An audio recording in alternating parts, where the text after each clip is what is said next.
So we'll start with discipline. So what exactly is discipline? Discipline, think of it as the internal engine that drives consistency, especially when motivation has left the building. It's the difference between having a goal and then living in alignment with it on a daily basis, even when you are tired, discouraged, or distracted. Discipline is about integrity. It's about follow through. And it's about commitment to a bigger vision, right? Usually, if you're a woman in corporate America, you have big dreams and you have big goals. It's the quiet power that no one sees. So the ability to choose to delay gratification, the ability to practice self-control and to make the hard decisions that aligns with your future self and not just the current mood of the moment. And this is really important because I am personally going through a low mood season and I'm trying to get out of that. Even today, showing up to record this video was hard because my mood is just low and I had to pull on discipline because I have that bigger vision. So discipline is who you become in private before you succeed in public. And I think this really resonates with me because people see your success and they think that it just kind of happened. But it required discipline. It required you showing up even when things didn't feel good. Here are some key traits of discipline. The first one, it prioritizes long-term vision over short-term gratification. The second trait is that it requires mental toughness and emotional self-regulation.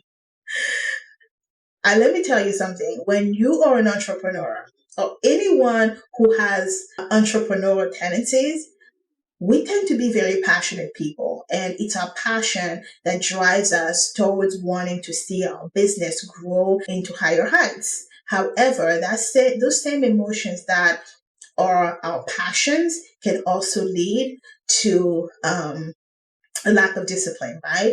Because if you're constantly driven by your emotion or your passion, when that passion fades and is lower, it becomes harder for you to show up. So the same thing that drives you can also be the same thing that wants to keep you in bed when you should be getting up to do the things that you need to do. And this is where discipline comes through. The third trait is that it relies on habits, ritual, and structured decision making. When your emotions fail you, this is where your structure, your habits, your rituals come through. Discipline needs to be anchored in identity and values, not just mood and circumstance. And last but not least, discipline demands self-trust. Self-trust is the belief that your future self deserves better. And I think this is what, for me, every single day when I want to give up, I remind myself, Mandy, your future self will thank you. When I look at my life today, I look back on the things that I've accomplished in the past 10 years. I thank my past self every single day.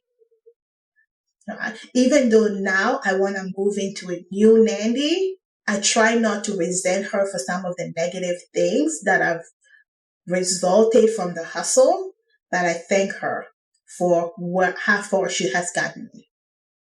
And today, I'm moving to a new era, recognizing that my future self deserves what I'm doing today. So when all is said and done, discipline makes you resilient. It removes the emotion from the equation and replaces it with clarity and consistency. And over time, it builds self-trust. And without discipline, even the best plans, honey, will fall apart. So that is discipline. Before you go, follow me on my other platforms. On my business channel for career, business, and money strategies to build your corporate exit strategy. On my lifestyle and travel vlog for the real life behind the strategy. And on my podcast From Corporate to CEO for daily side business tips and motivation. But the real work happens in the community. This is where we support each other and build this together. Same values, same season, and same direction. I'll see you there.